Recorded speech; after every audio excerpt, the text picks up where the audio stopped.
thought I'd do a video today about something that I have recently gone through at the age of 33, realising that I have ADHD. Now, I've spoke about this in small chunks. The closer people of me know about this. But as well, like, it's something that I want to humour, because I don't want to, I'm fighting against that whole feeling of actually what I could feel like if I was to over-obsess on this. But being at the age that I am and realising I have ADHD is very, very different. And I'm not talking this from experience, obviously, but it's very, very different from being a young man or a young boy and finding out I have ADHD. Now, the reason I'm saying that is because I've thought about that situation. I understand a lot about the brain, and I've also spoke to people that were younger and got diagnosed. Because quite simply, being diagnosed with something, such of a neuro diverse problem, issue, whatever you want to call it, at this age, I have now got 33 years of self-reflection, whether I want to or not, that is naturally happening. And it's something that, like I say, I'm trying to look at the humour side of it as opposed to just the negative side of it. But when I went through the actual diagnosis, obviously it was very intense, it was very emotional. I cried multiple times. And ultimately I was sitting there for 3 hours talking about all the fuck-ups in my life. And that's what it felt like. As much as that's not what it's about, but it's all about digging into all the issues. And growing up as a young boy, turning into a man, I was always told I was thick, and I didn't focus, I didn't concentrate, and just try harder. And all these things stick in your head for such a long time. And because I've got children and I study psychology and how the brain works, I'm super focused on understanding that first 7 years is so important. Everything you absorb in that period is so important. So therefore, everything you get told at that point will most likely stay with you forever. And that's something that I am very aware of for my children right now. But when I think backwards, for me, up until that point and beyond, obviously, I was told multiple different things because I wasn't focused enough in class. I was naughty, I was a clown. I was, constantly doing the opposite from learning and studying, and that's just because I struggled with it. Now, when, years ago, when somebody was, a child that basically struggled with this sort of thing, would always be looked at as a naughty child, and they'd be, punished for it. And I guess it's because the system didn't understand what the hell to do. You could probably argue that, I won't go into it now because it's not for me to correct, I guess, but you could probably argue that now, because at the end of the day, the schools still don't quite understand how to react and how to manage these situations. But, I was always like the naughty kid at school, never focused, always doing clown-like activities, and it was just simply because of the fact that was my way of expressing. Like in a room, if it was silent, I'd always want to talk and bring things up. If I felt like I wanted to say something, I'd just say it rather than hold it back and sort of like have no filter. But, that naughty child is what ADHD was years ago. Nowadays, obviously, it's a lot more studied and understood, and, it's actually quite weird because a lot more people are getting diagnosed with it, and it's something that I feel like if you people can have traits of ADHD, but it doesn't mean you have ADHD. And for me, if I'm honest, the only reason I actually got diagnosed with it, and I went private because obviously I'm not waiting for the NHS sort of like time systems. Again, something ironically funny. If you want to get diagnosed with ADHD and you think you got ADHD, waiting for that period of time is completely against an ADHD brain, because it's something that you want it right now. And that is actually something that I learned really funnily early on in the stages of actually looking into this, because I was struggling with certain tasks and parts of my life. And also it's a known thing that as you become older, ADHD becomes more of a problem. So actually as it becomes more of a problem, you're then struggling with it more, and it can become worse. So therefore, it's important that you understand if the problems that you're struggling with are affecting your life and the way you're being, then it's important that you understand these things and you look into it so you can then help yourself in your life and obviously become more happy, or whatever you want to, however you want to word it. But this is the thing though, like throughout the journey of all this. So when I then got diagnosed with it, I've even gone off track now thinking. But I've actually started talking about something else separately, and that's the whole point of fucking some of the things you say. But like when I went through this journey of actually thinking, am I ADHD or not, I then started to look into it, and I obsessively looked into it because that's something I do. And again, because I'm not waiting, that's what I was going to say, because I'm not waiting for the NHS and thinking that's the sort of like, I'll wait for that. When you become obsessed with something, when you want something, you want it now, and there's no patience. So actually, that was an early sign of actually something that was actually quite funny now to look back at, to go, then I went and paid stupid, obviously, money to be diagnosed. Now, why do I need to be diagnosed, and why does it matter? Nobody gives a fuck, obviously. I don't want to wear a t-shirt saying it, and it's not about that, although I'm doing this on social media right now. But the point is, it's a self-reflection of understanding things. It's also a way of you sort of telling yourself that actually all those years and times that you thought you were different, you are, and it's fine, And all the times that you thought you couldn't do things because of whatever reason, there's a reason behind it. Now, does it give you an excuse to continue to do shit? No. And that's the thing. So it's trying to understand all the process of that within the brain, so that you can then put better boundaries in place, understand your brain more, and then obviously be able to move forward. There's when I first left the army, I actually got diagnosed with bipolar. Now, this is something that I could probably look back and still be frustrated about now, but at the end of the day, that sort of gave me a stepping stone to understand something wasn't right.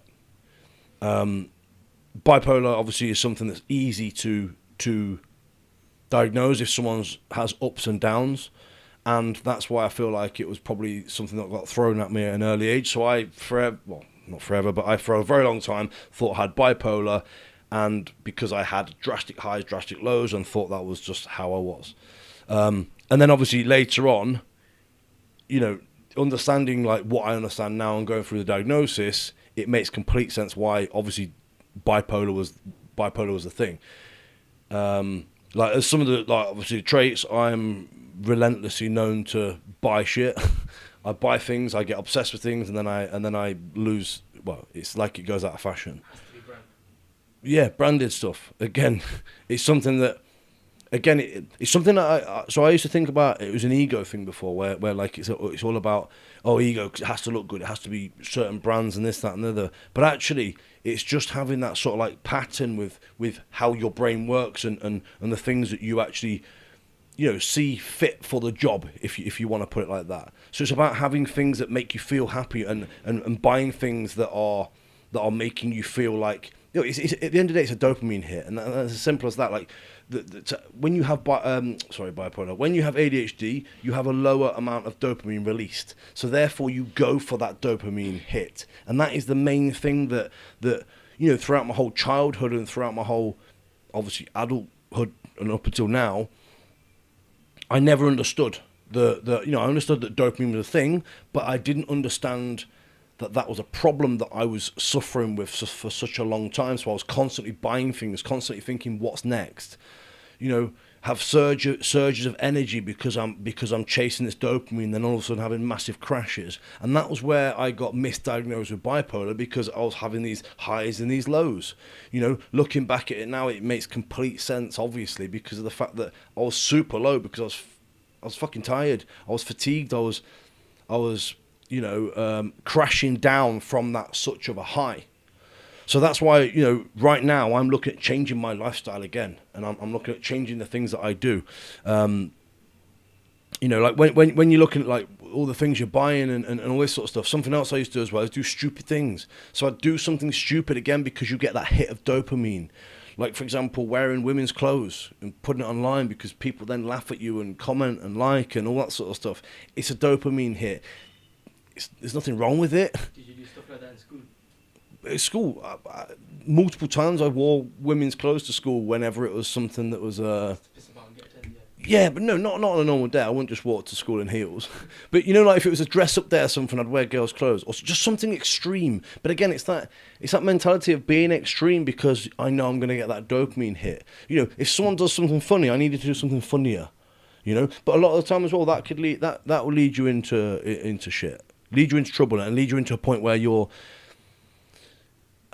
known as that clown. So you're sort of like, you know, you're in a position where you then are expected to do that certain type of thing. But again, living that lifestyle is, and I'll say this, you know, and although I've lived it all my life, it can be very fatiguing because it can make you feel like you're constantly on edge, you're constantly driving for this thing, you're constantly, you know, working to get to that point when actually, you know, I need to now try and manage all these things by putting boundaries in place for myself.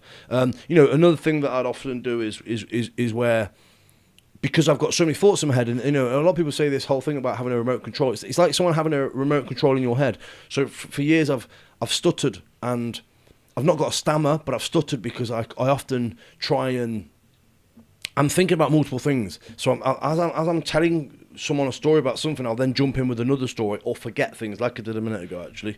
But you often forget things and then actually completely forget what you were going to say because you're thinking about multiple things. You know, you might walk to a shop and you've been told something. Like now I've learned to repeat myself so that I'm actually repeating myself so that I don't forget. Or the other thing is, my diary is absolutely full of reminders and things that I write down just so that I know that it's reminded. You know, quite often I'll get angry at people because I will think that they know what I know because it's in my head. And because I spoke about something so much in my head, I would then speak to someone about it and then they'll be like, I've not got a clue what you're on about. And I'm like, but I've just been speaking to you about 15 minutes. When actually I've not. I've been speaking to myself for 15 minutes. And actually that's the thing that is the problem, because obviously people are not aware of what I've been thinking or what I think I've been saying in my head. So again, that whole like, you know, remote scenario where people say you constantly changing the channel in your head is something that, you know, I'm starting to now understand more about and starting to help, like, you know, try and manage to calm my thoughts and calm my brain sort of like capacity of what it's doing. Another thing then obviously is like struggling to stay quiet. So quite often, like, if I'm in a room of people and everybody's silent, I'd have to make conversation with someone, start talking about something, or you know, just basically getting a response, because that's that dopamine hit. Otherwise, I'll be crashing and feeling low and feeling like there's nothing going on in life. So it's having that like that feeling of like a communication, a contact, a connection with someone, and having that hit and having a reason to talk to someone about something. You know, Sarah always laughs and takes a piss because if I go somewhere, I'll always end up meeting a new friend. Whereas sometimes that can be looked at as, I guess, like rude, because it could be like, oh, you're not happy with the people you're with, so you've got to make new friends. When actually it's not. It's a dopamine hit. It's about just, you know, exploring more and having more friends to, you know, to actually talk to, rather than feeling like you're just on your own. You know, never on time for things, like something that again, it could be a joke at the same time, but like I could have, I don't know, 13 minutes to get somewhere, and I think, right, I'm going to have a poo in that time, or I'm going to make some food, or I'm going to do a task that I was meant to do, or, you know, yeah, but it's because you're often thinking about, oh, I can still get this thing done and I need to be stimulated within that time, when actually I then finished that job and realised that 13 minutes I had to get somewhere, that place I've got to be is further than 13 minutes anyway. So then you end up being late and there's a whole fucking kerfuffle, all because you was thinking, I need to get something within that.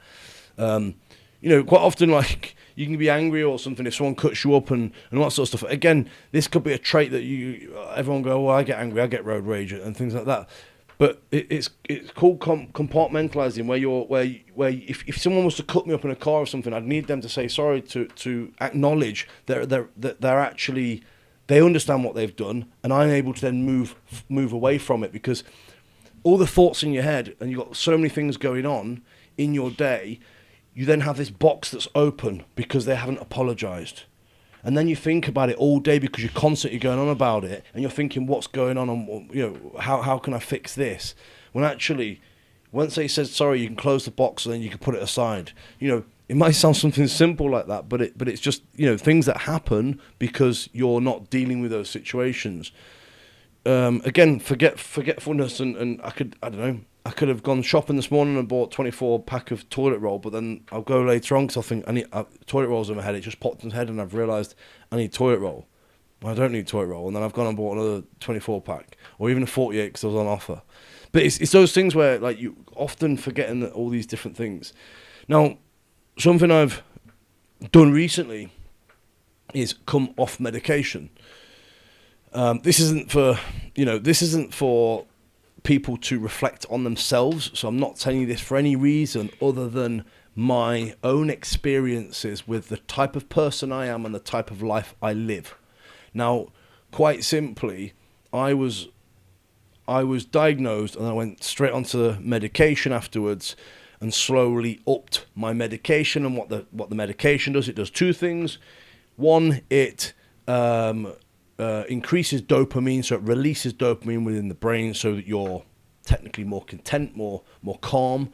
And secondly, it's got an ephedrine in it, which is going to speed up your thoughts so that it catches up with your brain. So it gives you more energy to catch up with your brain's thoughts.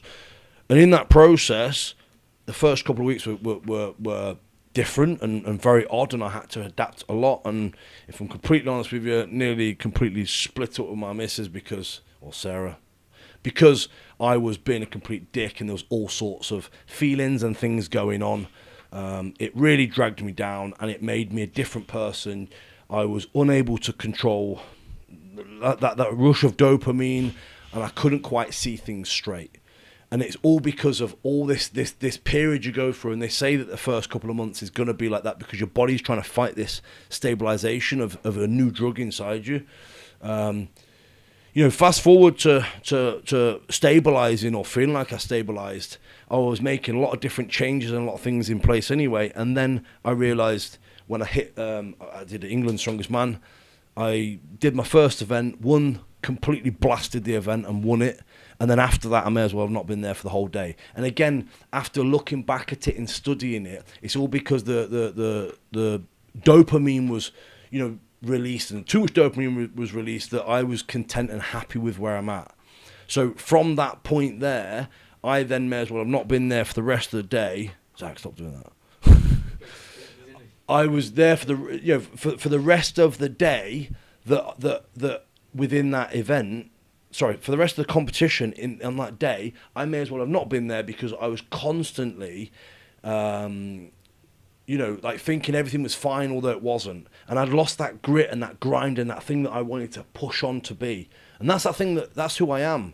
And that, obviously reflecting from England, I mean, I came third, so it's not something to completely be pissed off about, but at the same time I wasn't the person that I should have been that day. So then from that point then I completely went cold turkey because it wasn't for me to I didn't want to take that hit, if you like. I didn't want to be that person. I didn't want to allow that to be me, because that's not who I am. So I then completely went cold turkey, and then admittedly I went on a downward spiral for a few weeks because I've then gone into buying loads of shit again to try and get a dopamine hit. I've been doing all sorts of different things to try and get this hit, and I've actually struggled to then get back into training in a positive light because of it. But like I say, I'm telling you that simply not for you to reflect on yourself, but that's my self-reflection of medication. And quite, with how I look at it is I need that grind and that hustle and that push. I have a very obsessive personality, and if I say I'm going to do something, I will do it. It's like this podcast room, I said I was going to do it. It took me a couple of weeks and it was done. And that's that thing that I love about myself. And I know some people say about this whole, superpower and this, that, and the other, like, look at it how you want. But at the end of the day, that's something that I have inside of who I am, and actually something I don't want to take away from myself. And being more content, having more dopamine, and, like I say, the word content is a great way of looking at it, but being more content gives you less fire and less grind and grit to actually push to be something bigger and better than you are. So that's my experience and reflection on that. So now for me, it's about rebuilding my normal ability of my brain, if you like, and actually, you know, the massive thing I've learned here is that I don't want to try and adjust and affect who I am, because I've been doing this for 33 years. Now, don't get me wrong, if I had started medication younger, maybe it would have been okay, maybe I would have stabilized, maybe I would have found out who I am. But right now, at this age, for me to change who I am and to change the way I've done things, you know, I've got multiple businesses, I've got loads of trophies, I've got, you know, I've achieved so many things in my life. It is clearly something that I'm able to do. It's just that I felt that there was a better sort of way of managing my thoughts and my processes and things like that. You know, it's not to say I've not put the effort into to, you know, change my routine and my mindset and all that sort of side of things. But now I'm working with an ADHD coach who is actually more specific on the things I need to work on, and therefore I'm going to now be able to, or, you know, work towards managing those things that are going to help me further as I go further in my journey. So guys, I hope that sort of like gives you an insight for, you know, like always, and the reason I started the Lion Mind podcast, it's something that I want to help people with and show real life shit, as it says on the title, and help people understand that it's not all bad news, you know, of how you feel and all the things you are told for years. You may not be that person. It's all, you know, it's all part of the journey of becoming the person that you are today. You know, I don't know if I could say I would know who I would be without ADHD, but at the end of the day, without ADHD, I probably wouldn't be the person I am today. And that's the thing. It's that's why sometimes I do think it's like a semi superpower, or however you want to look at it. But I am who I am today. You are who you are today, and it's all because of the life you've had and the things, the choices you make. We just got to make sure that we make the right choices when we move forward, and we focus on the things that are gonna develop us in the life we want to live, as opposed to just accepting of who we are and thinking this is me and I can't achieve any more. So yeah, I'll wrap up there because I'm sure I could talk for much longer, but hopefully you got some insights into that, and you know, hopefully you can get the thought of me being in women's clothes. But I want to see the humour side of it as well, because there's lots to it. There's lots more than that to it as well. But maybe we can do that on another one. But yeah, that is me. That is ADHD, and I'm happy to be who I am.